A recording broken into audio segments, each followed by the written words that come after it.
अस्सलामुअलैकुम। क्या हाल चाल है आप सबकी। उम्मीद है आप सब खैरियत से होंगे और अपने घरों में बिल्कुल ठीक ठाक होंगे। अगर आपने अभी तक हमारा चैनल सब्सक्राइब नहीं किया तो काइंडली सब्सक्राइब करके शेयर कर दें। हमारा नेक्स्ट टॉपिक है रेजिस्टिविटी ऑफ स्पेसिफिक रेजिस्टेंस। किसी भी स्पेसिफिक रेजिस्टेंस की कितनी रेजिस्टिविटी होती है। रेजिस्टेंस को हम आर से डिनोट करते थे और रेजिस्टिविटी को हम रो से डिनोट करते हैं। ठीक है, रो कैसे, पी की तरह उसका साइन होता है। ठीक है, अगर हमारे पास कोई भी वायर है, ठीक है, उसकी रेजिस्टेंस आर है, तो वो डायरेक्टली प्रोपोर्शनल है उसके लेंथ की। जितनी ज़्यादा लेंथ होगी उतनी ज़्यादा रेजिस्टेंस होगी। ठीक है, और इन्वर्सली प्रोपोर्शनल है उसके एरिया के। ठीक है, इसी तरह मैंने आपकी फर्स्ट इक्वेशन में आपको बताया कि R is directly proportional to L and inversely proportional to A. जब हम प्रोपोर्शनैलिटी का साइन हटाएंगे तो हमारे पास कोई कांस्टेंट आएगा, तो उस कांस्टेंट को हम रो कह रहे हैं। R is equals to rho L over A. ठीक है, और अगर हमने रेजिस्टिविटी की इक्वेशन निकालनी है तो हमारे पास आएगा rho is equals to R A over L. नीचे उन्होंने रेजिस्टिविटी को एक्सप्लेन किया है कि रेजिस्टिविटी जो है उसको रो को हम रेजिस्टिविटी कहते हैं, या तो हम उसको ये भी कहते हैं कि specific resistance of material of wire. इसकी नेचर किस पे इसकी वैल्यू किस पे डिपेंड करती है। इसकी वैल्यू डिपेंड करती है नेचर ऑफ मटेरियल पे। ठीक है, अगर हमने यहाँ पर जैसे आप देख रहे हैं इक्वेशन 2 पे, तो हमारे पास रेजिस्टिविटी किसकी इक्वल आई है, आर ए अवर एल। ना तो वो रेजिस्टेंस पे डिपेंड करती है, ना वो एरिया पे डिपेंड करती है, ना वो लेंथ पे डिपेंड करती है। वो रेजिस्टिविटी सिर्फ जो है वो नेचर ऑफ मटेरियल पे डिपेंड करती है। अब यहाँ पर सबसे पहले हम रेजिस्टिविटी की डेफिनेशन देखेंगे। तो रेजिस्टिविटी को हम कैसे डिफाइन करते हैं, the resistance of metal cube of a material. ठीक है, इसके यूनिट्स कैसे होते हैं, हमारे पास रेजिस्टिविटी के यूनिट्स होते हैं ओहम मीटर। जैसे आपको पता था कि रेजिस्टेंस के थे हमारे पास ओहम, तो रेजिस्टिविटी क्या हो गया, मीटर क्यूब ऑफ मटेरियल है तो इसके यूनिट्स क्या हो गए, ओहम मीटर। ठीक है, नेक्स्ट हमारे पास अगर आप देखें तो जैसे अगर आपके पास इक्वेशन हो, अगर rho is equals to R A by L है, तो आर क्या है, ओहम है, ए क्या है, मीटर स्क्वायर है, length metre.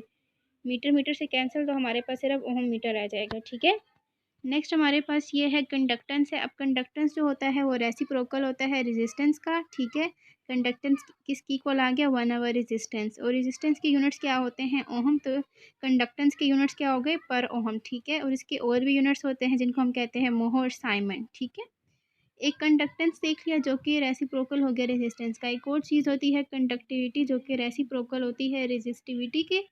Conductivity is equals to 1 over resistivity. ठीक है, रेजिस्टिविटी को हम डिनोट कर रहे हैं रो से।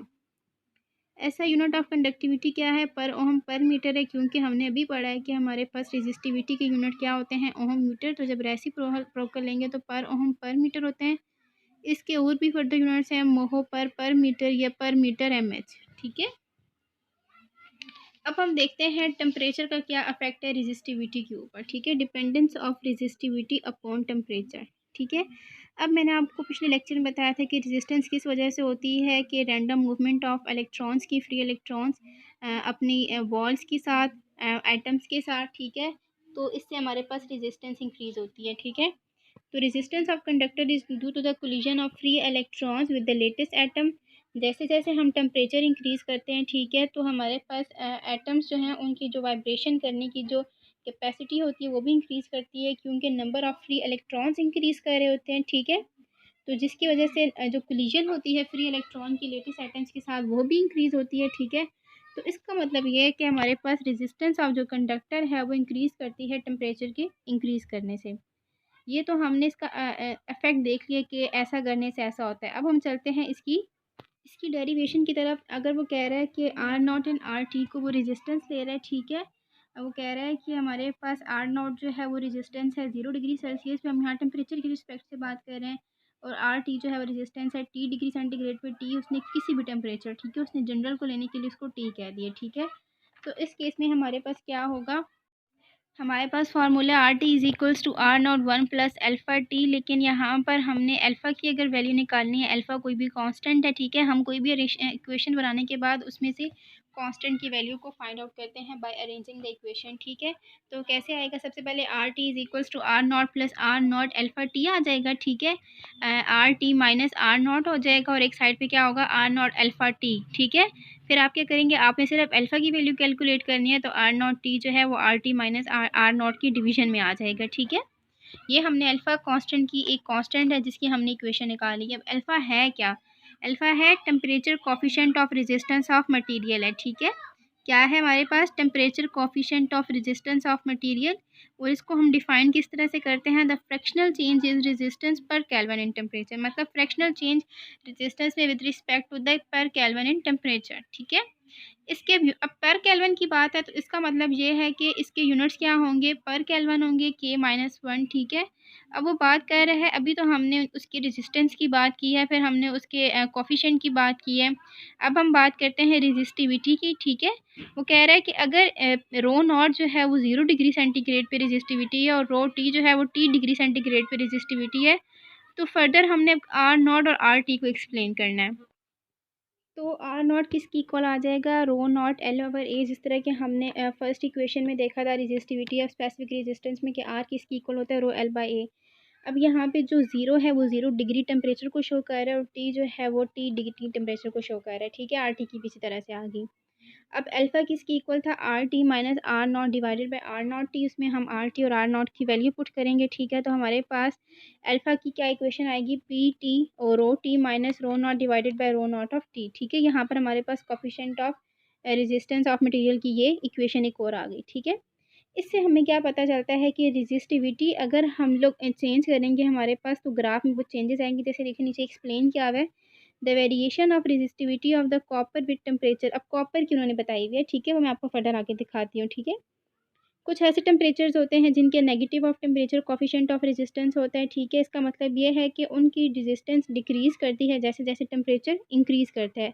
नेगेटिव टेम्परेचर कोफिशिएंट का मतलब क्या होगा? कि there resistance decreases with the increase in temperature. जैसे कि आप लोग यहाँ पे देख रहे हैं कि resistivity of the copper atom दिखाई हुई है। जैसे जैसे हम टेम्परेचर इंक्रीज़ कर रहे हैं तो क्या हो रहा है?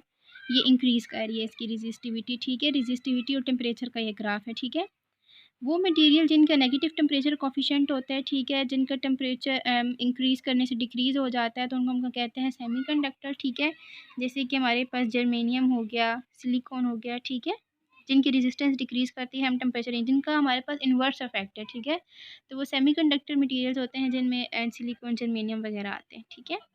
नेक्स्ट टॉपिक है colour for code for the carbon register, ठीक है। अब हमारे पास कार्बन रजिस्टर की थोड़ी सी कंस्ट्रक्शन देखते हैं कि वो होता कैसा है, ठीक है। हमारे पास अब हम चल रहे हैं कंस्ट्रक्शन की कार्बन रजिस्टर की तरफ, ठीक है। वो किस तरह से होता है कि उसके ऊपर जो होते हैं वो हाई ग्रेड सिरेमिक रॉड्स होती हैं, सर्कल्स की शेप में होती हैं जिनको हम सबस्ट्रेट कहते हैं, ठीक है।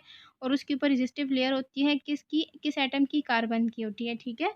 और हमारे पास जो रेजिस्टेंस की जो वैल्यू होती है वो हम with the help of band, मतलब कि जो कार्बन के ऊपर जो बैंड्स होते हैं उसके थ्रू उनकी रेजिस्टेंस की वैल्यू फाइंड आउट कर सकते हैं और वो डिफरेंट कलर्स के होते हैं, ठीक है। अब हमारे पास जो डिफरेंट कलर्स होते हैं, ठीक है, उसको हम जिस तरह से अब देखें, मैंने अपनी आसानी के लिए कैसे किया हुआ है कि BB रॉय GBVGW, ठीक है। अब इसको हम कहते हैं great Britain very good wife. ये अपनी याद दहानी के लिए, ये आपकी बुक का पार्ट नहीं है। अगर हमने कलर्स का सीक्वेंस याद करना है तो उसका कुछ सीक्वेंस कुछ इस तरह से है कि BB Roy Great Britain very good wife, ठीक है। तो वो कैसे हो जाएगा कि black, brown, red, orange, yellow, green, ठीक है, blue, violet, grey and white, ये इन सब के नंबर्स हैं, ठीक है। अब एक्चुअली हमारे पास ये नंबर क्यों है? ताकि हम बैंड के नंबर से, बैंड के कलर से बैंड का नंबर बता सकें, उसकी रेजिस्टेंस की वैल्यू बता सकें, ठीक है। मोस्टली जो होता है वो कोड्स के जो हैं वो 4 कलर्स होते हैं, ठीक है। और जो हमारे पास जो वैल्यू ऑफ रेजिस्टेंस होती है वो हम इन 4 कोड से फाइंड आउट कर सकते हैं। लेकिन उसका मेथड क्या होता है कि हमारे पास जो फर्स्ट कलर होता है वो फर्स्ट डिजिट और in the value of resistance को बताता है कि रेजिस्टेंस की फ़र्स्ट वैल्यू क्या है, ठीक है।